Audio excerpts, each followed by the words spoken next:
ಬೆಂಗಳೂರಲ್ಲಿ chit fund ಹೆಸರಲ್ಲಿ ದಂಪತಿ ಚೀಟಿಂಗ್ ಮಾಡಿದ್ದಾರೆ. ಬರೋಬ್ಬರಿ 300 ಕೋಟಿ ರೂಪಾಯಿ ವಂಚನೆ ಮಾಡಿದ್ದಾರೆ. ಒಬ್ಬೊಬ್ಬರಿಂದ 50ರಿಂದ 1 ಕೋಟಿ ಡೆಪಾಸಿಟ್ ಮಾಡಿಕೊಂಡು 106 ಜನರಿಗೆ ಪಂಗನಾಮ ಹಾಕಿ ಎಸ್ಕೇಪ್ ಆಗಿದ್ದಾರೆ. ಆಫೀಸ್ ಬಂದ್ ಮಾಡಿ ಓಡಿ ಹೋಗಿದ್ದಾರೆ ಕಿಲಾಡಿ ಜೋಡಿ.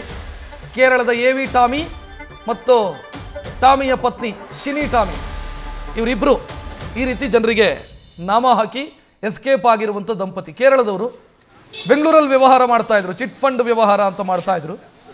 ಒಂದು ಅಂದಾಜಿನ ಪ್ರಕಾರ 300 ಕೋಟಿಯಷ್ಟು ವಂಚನೆ ಮಾಡಿದ್ದಾರೆ. ಒಬ್ಬೊಬ್ಬರಿಂದ 50ರಿಂದ 1 ಕೋಟಿ ರೂಪಾಯಿ ವಂಚನೆ ಮಾಡಿ, ಅಂದರೆ ಡೆಪಾಸಿಟ್ ಮಾಡಿಸಿ ಚಿಟ್ ಫಂಡ್ಗೆ ದುಡ್ಡು ಕಲೆಕ್ಟ್ ಮಾಡಿ ದುಡ್ಡು ಕೊಡದೆ ಸದ್ಯ ಎಸ್ಕೇಪ್ ಆಗಿದ್ದಾರೆ. ಇಬ್ಬರ ವಿರುದ್ಧವೂ ಕೂಡ ಸದ್ಯ FIR ದಾಖಲಾಗಿದೆ.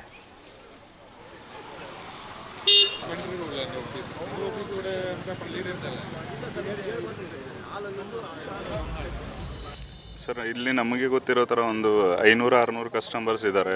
ನಾನು ಈ ಕಂಪನಿಯಲ್ಲಿ 14 ವರ್ಷದಿಂದ ಕೆಲಸ ಮಾಡ್ತಾಯಿದ್ದೀನಿ. ನಮ್ಮ ಜೊತೆ ಸತಿ ಅಂತ ಒಬ್ಬರು ಇದ್ದಾರೆ, ಅವರು 20 ವರ್ಷದಿಂದ ಕೆಲಸ ಮಾಡ್ತಾಯಿದ್ದಾರೆ.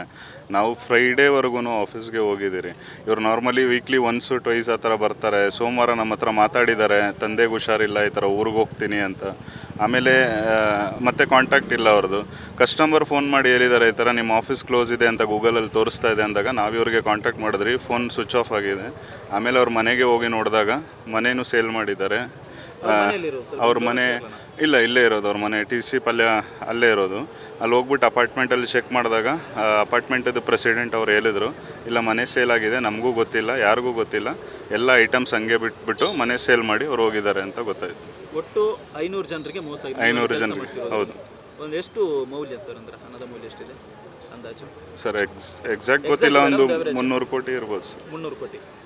ಒಂದು ಎಷ್ಟು ಮೌಲ್ಯ ಸರ್, ಅಂದರೆ ಹಣದ ಮೌಲ್ಯ ಎಷ್ಟಿದೆ ಅಂದಾಜು? ಸರ್ ಎಕ್ಸಾಕ್ಟ್ ಗೊತ್ತಿಲ್ಲ, ಒಂದು 300 ಕೋಟಿ ಇರ್ಬೋದು ಸರ್. 300 ಕೋಟಿ. ಚಿಟ್ ಫಂಡ್ ಹೆಸರಲ್ಲಿ ಕೋಟ್ಯಂತರ ರೂಪಾಯಿ ವಂಚನೆ ಮಾಡಿರುವಂತಹ ಆರೋಪ ಕೇಳಿ ಬಂದಿರುವಂಥದ್ದು. ಈ ಒಂದು ಘಟನೆ ನಡೆದಿದ್ದು ರಾಮಮೂರ್ತಿ ನಗರ ಪೊಲೀಸ್ ಠಾಣಾ ವ್ಯಾಪ್ತಿಯಲ್ಲಿ. ಸದ್ಯ ನಾನೀಗ ಆ ಒಂದು ಠಾಣೆಯ ಮುಂಭಾಗದಲ್ಲಿದ್ದೀನಿ. ಯಾರು ಮೋಸ ಹೋಗಿದ್ದಾರೋ ಅವರು ಇವತ್ತು ಠಾಣೆಯ ಮುಂದೆ ಜಮಾಯಿಸಿರುವಂಥದ್ದು. ಯಾಕಂದರೆ ಈ ಒಂದು ಪ್ರಕರಣಕ್ಕೆ ಸಂಬಂಧಪಟ್ಟ ಹಾಗೆ ನಿನ್ನೆ ಕೇರಳ ಮೂಲದ ದಂಪತಿ ವಿರುದ್ಧ ರಾಮಮೂರ್ತಿ ನಗರ ಠಾಣೆಯಲ್ಲಿ ಒಂದು FIR ಕೂಡ ದಾಖಲಾಗಿತ್ತು. ಚಿಟ್ ಫಂಡ್ ಹೆಸರಲ್ಲಿ ಒಬ್ಬೊಬ್ಬರಿಗೂ ಕೂಡ ಮಿನಿಮಮ್ 50 ಲಕ್ಷದಿಂದ ಕೋಟ್ಯಂತರ ರೂಪಾಯಿ ವಂಚನೆ ಮಾಡಿರುವಂತಹ ಆರೋಪ ಕೇಳಿ ಬಂದಿದೆ. ಕಳೆದ ಹಲವು ವರ್ಷಗಳಿಂದ ಕೇರಳ ಮೂಲದ ಈ ದಂಪತಿ ಚಿಟ್ ಫಂಡ್ ನಡೆಸ್ತಾ ಇತ್ತು. ಆದರೆ ಇದೀಗ ಆ ಒಂದು ದಂಪತಿ ಮೊಬೈಲ್ ಕೂಡ ಸ್ವಿಚ್ ಆಫ್ ಮಾಡಿಕೊಂಡು ಯಾವುದೇ ರೀತಿ ಇವರಿಗೆ ಪ್ರತಿಕ್ರಿಯೆ ನೀಡದೆ ವಂಚನೆ ಮಾಡಿದ್ದಾರೆ ಅಂತ ಅನ್ನೋ ವಿಚಾರ ಕೂಡ ಇದೀಗ FIR ನಲ್ಲಿ ಕೂಡ ಉಲ್ಲೇಖ ಆಗಿರುವಂಥದ್ದು. ಈ ಬಗ್ಗೆ ಮಾತನಾಡೋದಕ್ಕೆ ನಮ್ಮ ಜೊತೆ ಮೋಸ ಹೋದವರು ಇದ್ದಾರೆ, ಅವ್ರನ್ನ ಮಾತನಾಡ್ಸ್ಕೊಂಡು ಹೋಗ್ತೀನಿ.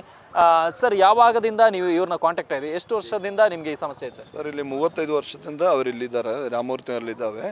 ಎಲ್ಲ ಸಮಾಜ, ಚರ್ಚು ಎಲ್ಲರೂ ಫುಲ್ಲು ಫ್ರೆಂಡ್ಶಿಪ್ ಇತ್ತು. ಅದ್ರ ಬಗ್ಗೆ ನಾವೆಲ್ಲ ಅದು ಫ್ರೆಂಡ್ಶಿಪ್ ಬಗ್ಗೆ ಕೊಟ್ಟಿರೋದು ಅಮೌಂಟು. ರಿಜಿಸ್ಟರ್ಡ್ ಚಿಟ್ಟಿ ಈ ಜೂನ್ 30th ವರೆಗೂ ಯಾವುದೂ ಪ್ರಾಬ್ಲಮ್ ಇರಲಿಲ್ಲ. ಈ ಲಾಸ್ಟು ಥರ್ಸ್ಡೇ ಅಂತ ಈ ಪ್ರಾಬ್ಲಮ್ ಶುರುವಾಗಿರೋದು. ಅವ್ರದ್ದು 2-3 ದಿನದಿಂದ ಅವ್ರದ್ದು ಮೊಬೈಲ್ ಸ್ವಿಚ್ ಆಫ್. ಅಲ್ಲಿ ಹೋಗಿ ಮನೇಲಿ ಹೋಗಿ ಕೇಳುವಾಗ ಮನೇನೂ ಮಾರಿಬಿಟ್ಟಿದ್ದಾರೆ. ಇವಾಗ ಯಾವುದು ಅಸೆಟ್ ಅವರದು ಇರೋದು ನಮ್ಗೆ ಗೊತ್ತಿಲ್ಲ ಸರ್. ಅಂದರೆ ಒಟ್ಟು ಎಷ್ಟು ಜನರಿಗೆ ಮೋಸ ಆಗಿದೆ? ಎಷ್ಟು ಈ ಮೋಸ ಆದಂತಹ ಹಣದ ಮೌಲ್ಯ ಎಷ್ಟಿದೆ ಸರ್? ಅದು ಇವಾಗ ನೋಡಿ, ಒಂದು 134 ಜನ ನಾವು ನಿನ್ನೆ ಮಧ್ಯಾಹ್ನ ಮೇಲೆ ಕಂಪ್ಲೇಂಟ್ ಕೊಟ್ಟಿದ್ದು 134 ಜನ. ಅದೇ 30 ಕೋಟಿ ಆಗೋಯ್ತು. ಇವರು ಲೇಬರ್ಸ್ ಎಲ್ಲ ಇದ್ದಾರೆ, ಅವರ ಹತ್ರ ಕೇಳುವಾಗ 1000 ಮೇಲೆ ಜನ ಇನ್ನು ಎಫೆಕ್ಟ್ ಆಗಿದೆ ಅವರಿಗೆ. മറ്റെಷ್ಟು ಜನರು മാതനാടുസ്ತಾ ಹೋಗ್ತೀನಿ സർ. എപ്പോ ഇത് പ്രശ്നം ഉണ്ടായത്? ഇത് ഇപ്പം കഴിഞ്ഞ ആഴ്ച മുതലാണ് ഒരു പ്രശ്നമായത്. ഇവരെല്ലാം ഇപ്പം ജെയ്സൺ പറഞ്ഞ പോലെ എല്ലാ സംഘടനകളിലും ചർച്ചകളിലും ഇൻവോൾവായി അവരുടെ കൂടെ നിന്ന് ഇങ്ങനെ പ്രത്യേകിച്ച് ഇവർ ചിട്ടിനപ്പുറം ഫിക്സഡ് ഡെപ്പോസിറ്റ് മേടിക്കുന്ന ഒരു സംവിധാനമായിരുന്നു. ലാസ്റ്റ് ഒരു 2 months അവർ 10 lakhs 25 lakhs ഇങ്ങനെ ഇൻട്രസ്റ്റ് കൂടുതൽ ഓഫർ ചെയ്ത് 12% മുതൽ 18% വരെ ഓഫർ ചെയ്ത് മേടിക്കുന്ന ഒരു സംവിധാനമായിരുന്നത്. അതിൽ കുറേ ആൾക്കാർ വീണു. ഒരു നല്ല പൈസ അപ്രോക്സ് ഒരു പ്രൊജക്ഷൻ ഇന്നലെ വന്ന കണക്കിനടുത്ത് ഒരു 300 CR ഊപ്പർ മേലെ ಅತ್ಯಾവശ്യം ಪറ്റിക്കപ്പെട്ടിട്ടുണ്ടെന്നാണ് ಕಣಕು ಕೂಟುന്നത്. ಅಂದರೆ ಇವರ ಮಾತನ್ನು ನಾವು ಇಲ್ಲಿ ಕನ್ನಡ ವೀಕ್ಷಕರಿಗೋಸ್ಕರ ಟ್ರಾನ್ಸ್ಲೇಟ್ ಮಾಡಲೇಬೇಕಾಗುತ್ತೆ. ಅಂದರೆ ಇವರು ಇಂಟ್ರೆಸ್ಟಿನ ಆಮಿಷ ಒಟ್ಟಿರ್ತಾರೆ. ಅಂದರೆ 12% ಇಂಟ್ರೆಸ್ಟ್ ಇರೋದನ್ನ 18%ಕ್ಕೆ ಹೆಚ್ಚು ಮಾಡಿ ಈ ಮೂಲಕ ಇಂಟ್ರೆಸ್ಟ್ ಹೆಚ್ಚು ಕೊಡೋದಾಗಿ ಹೆಚ್ಚೆಚ್ಚು ಡೆಪಾಸಿಟ್ ಮಾಡಿ ಮೋಸ ಮಾಡಿರುವಂತಹ ಆರೋಪ ಸದ್ಯಕ್ಕೆ ಇಲ್ಲಿ ಕೇಳಿ ಬರ್ತಾ ಇರುವಂಥದ್ದು. ಕ್ಯಾಮರಾ ಪರ್ಸನ್ ಅವಿರಾಜ್ ಜೊತೆ ಸತ್ತಾ, news first, Bengaluru. News first, ನಿರ್ಭೀತಿಯಿಂದ ನಿಮ್ಮ ಪರವಾಗಿ.